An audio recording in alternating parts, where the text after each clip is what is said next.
Bonjour à tous, j'espère que vous allez bien. Moi de mon côté, je vais en puissance et en force. Aujourd'hui, je vous ai préparé un exercice. Il s'agit de concevoir un algorithme permettant d'afficher les diviseurs d'un nombre entier. Voilà, comme d'habitude, vous pouvez mettre la vidéo en pause et essayer de traiter. Et enfin, vous allez jeter un coup d'œil sur la solution que je vais vous proposer. Alors, j'ai créé un fichier que j'ai appelé algorithme 3. Voilà, c'est là que se trouve mon l'exercice. Et ensuite, j'ai créé un autre fichier que j'ai appelé exercice 3.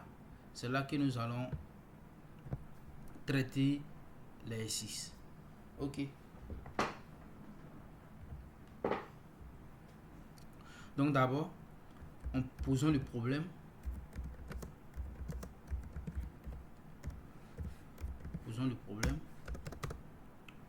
D'abord, nous allons saisir l'entier qu'on va appeler n. Voilà. Voilà, ça c'est l'entier dont on cherche les diviseurs. Et ensuite, déterminer ces diviseurs.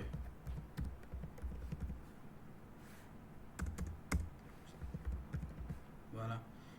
Ici, après avoir fini de saisir l'entier, on va chercher à déterminer ces diviseurs, c'est-à-dire les diviseurs de n. Donc, je vais vous montrer la méthode. Voilà. Voici la méthode pour déterminer les diviseurs d'un nombre. Voilà, on vérifie si le reste de la division entière de l'entier n saisi par i est 0, alors i est un diviseur de n. Ici, nous allons parcourir une boucle et au fur et à mesure, regardez si les éléments de la boucle, si l'entier divisé par i est égal à 0, alors i est un diviseur de n. D'abord, pour avoir tous les diviseurs, il faut parcourir les entiers compris entre 1 et n. Voilà. Et voir à chaque fois si l'entier en question est un diviseur de n ou pas. S'il est un diviseur de n, alors on le prend en compte. Dans le cas contraire, on l'ignore. Voilà. Ici, il faut distinguer le cas où n est positif et le cas où n est négatif.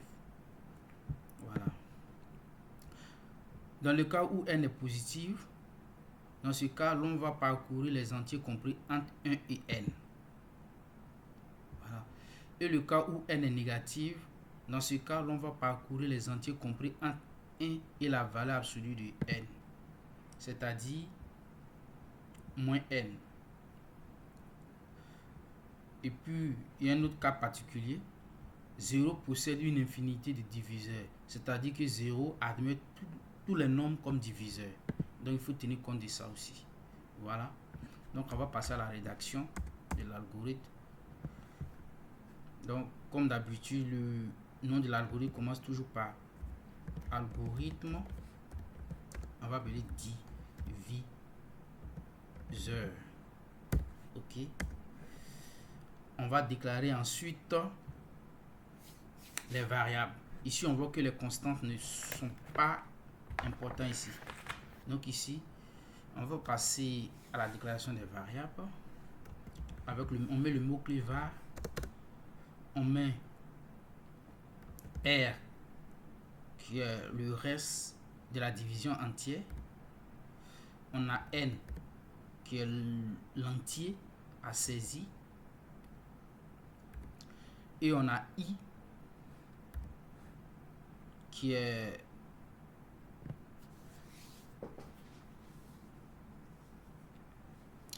I qui va parcourir les nombres compris entre 1 et n. Ok, ce sont les entiers. Point virgule. Bon, je vais essayer d'expliquer un peu.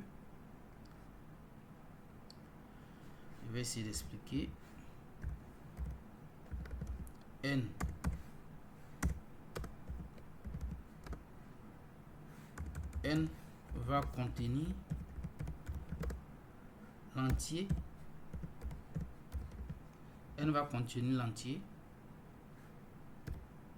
Ok, R le reste de la division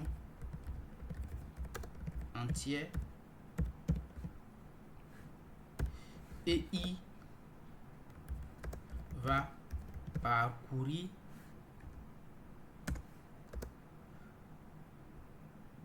les entiers de 1 à N.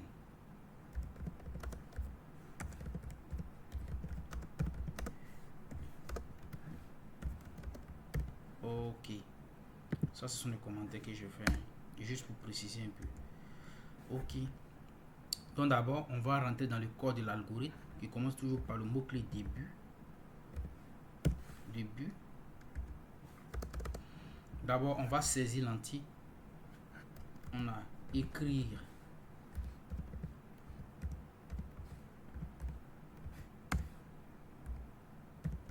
entrer l'entier et on va lire N.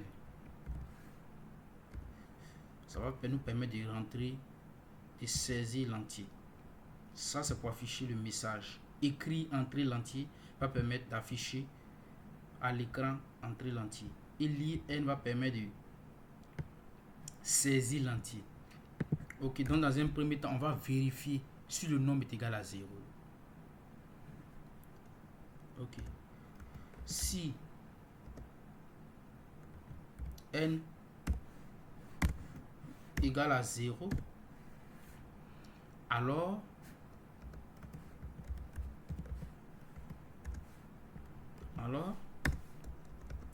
on a Debussy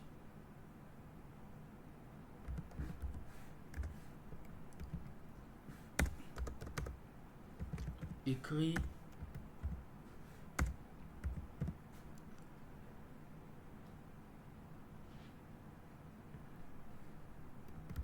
il existe une infinité de diviseurs.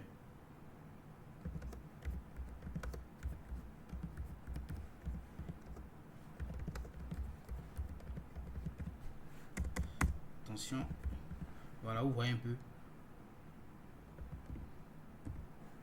Ok, et on ferme la boucle. On ferme le fin, la fin ci. Ok. Vous voyez ici d'abord, quand on finit de saisir l'entier, on vérifie d'abord si l'entier égale à 0. Voilà. Donc si l'entier est égal à 0, on écrit il existe une infinité de diviseurs. Sinon, c'est-à-dire si l'entier est différent de 0, sinon si l'entier est différent de 0, on a début, sinon, on a début, sinon. Maintenant, on va distinguer dans le cas où l'entier saisi est négatif et positif. Vous voyez, non? Si N est supérieur à 0, alors on a Debussy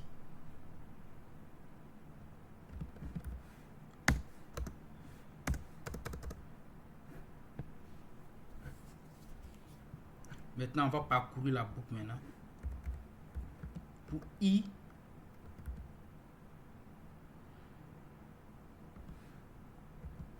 allant de 1 à N faire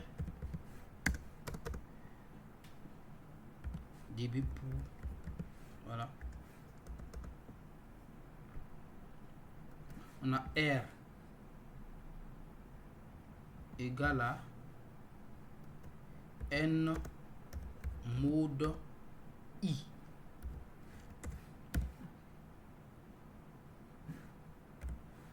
Voilà.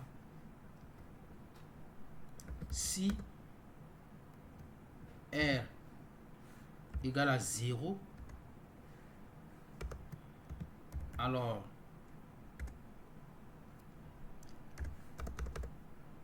Debussy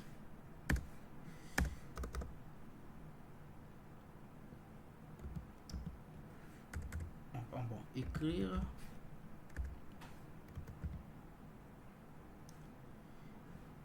I est un diviseur, désolé, de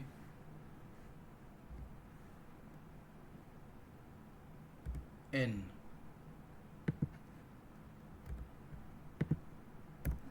Ok, on voit un peu. On va fermer le début, fin ci qui est là. On ferme ici, le fin ci. On vient encore, on va aller fermer fin pour, sans oublier fin pour. Vous voyez un peu. Ok.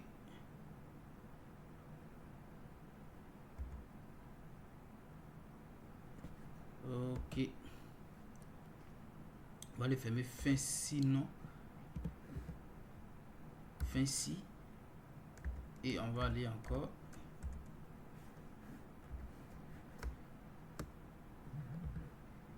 Sinon.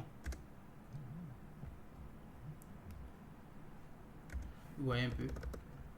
Voilà, je vous explique un peu. D'abord, on saisit n. Si n égale à 0, alors on écrit il existe une infinité de diviseurs. Sinon, c'est-à-dire n est différent de 0. Sinon, on a début sinon, on vérifie si n, parce qu'il y a deux cas, dans le cas où n est négatif et dans le cas où n est positif. Si n est supérieur à 0, alors on va parcourir les nombres entre 1 et n pour déterminer les nombres qui sont les diviseurs de n.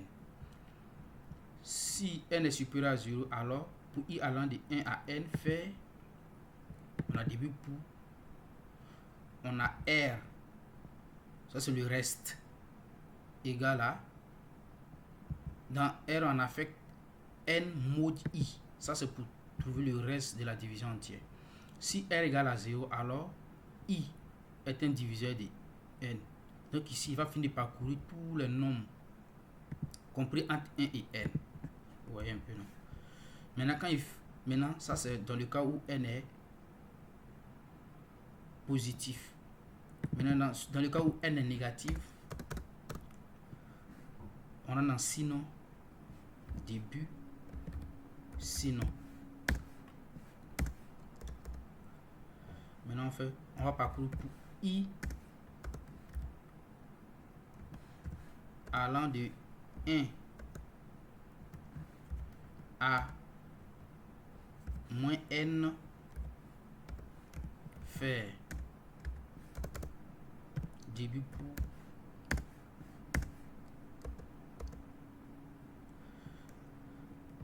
r, on affecte n mod i. Si r égale à 0, alors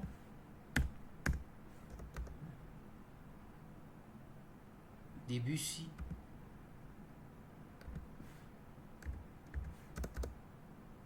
si r égale à 0, alors début ci on a écrit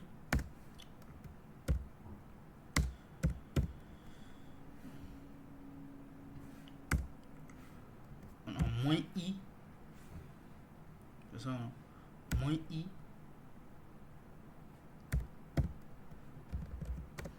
est un diviseur de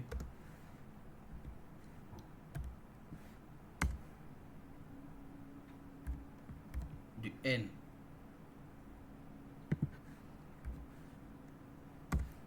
Voilà. On ferme. On a fin ci. On vient fermer fin pour. On vient encore, on ferme.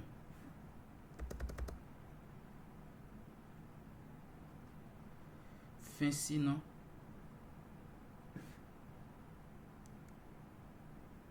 Ok.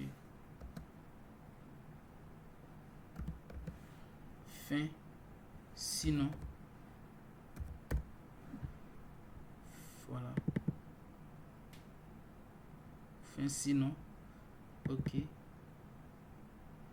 Et on vient fermer encore le fin sinon qui est là.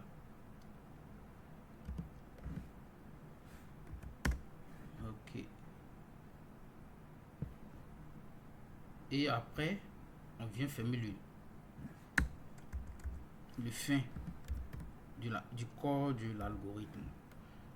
Ok, donc vous voyez un peu. On va essayer de récapituler un peu, puis je vais vous expliquer.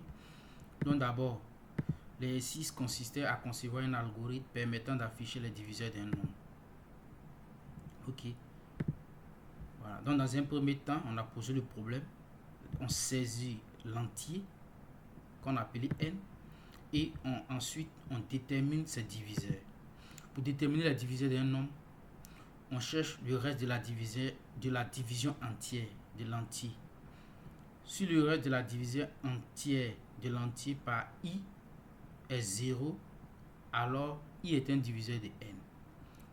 Pour avoir tous les diviseurs, il faut parcourir les entiers compris entre 1 et n et voir à chaque fois si l'entier en question est un diviseur de n ou pas. S'il est un diviseur de n, alors on le prend en compte. Dans le cas contraire, on l'ignore. Il faut savoir, il faut distinguer le cas où n est positif. Dans ce cas, l'on va parcourir les entiers compris entre 1 et n. Et le cas contraire, le cas où n est négatif. Dans ce cas, l'on va parcourir les entiers compris entre 1 et la valeur absolue de n, c'est-à-dire moins n. Cas particulier que vous ne devez pas oublier, dans le cas où l'entier saisi est 0. Nous savons tous que 0 possède une infinité de diviseurs, c'est-à-dire 0 admet tous les nombres comme diviseurs. Désolé, ici il y a une erreur. Voilà. Donc ici, on a appelé notre algorithme diviseur. On a déclaré les variables. R qui va contenir le reste de la division entière. N, l'entier dont on cherche les diviseurs. I qui va parcourir les nombres compris entre 1 et n. Il va permettre de parcourir la boucle. Donc, comme d'habitude, on a déclaré le mot-clé début. On a mis le mot-clé début pour le corps de l'algorithme.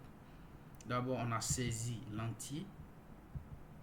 On a écrit l'entier qui permet de rentrer, afficher un message à l'écran. L'IN permet de saisir l'entier. On vérifie d'abord si n égale à 0, alors il existe une infinité de diviseurs. Voilà. Sinon, voilà, vous voyez un peu, sinon, c'est-à-dire n est différent de 0. Mais dans ce cas-là, nous devons distinguer, nous devons savoir, comment on appelle, différencier le cas où n est positif et négatif. Donc, si n est supérieur à 0, c'est-à-dire positif, dans ce cas, on parcourt les nombres compris entre 1 et n. C'est-à-dire, il va contenir, va prendre les valeurs de 1 à n. Et à chaque moment qu'il prend une valeur comprise entre 1 et n, on vérifie si ce nombre-là est un diviseur de n. Dans ce cas, voilà, est un diviseur de n. Donc, on va récupérer le reste en faisant n mod 2. Vous savez que la fonction mod permet de retourner la division entière.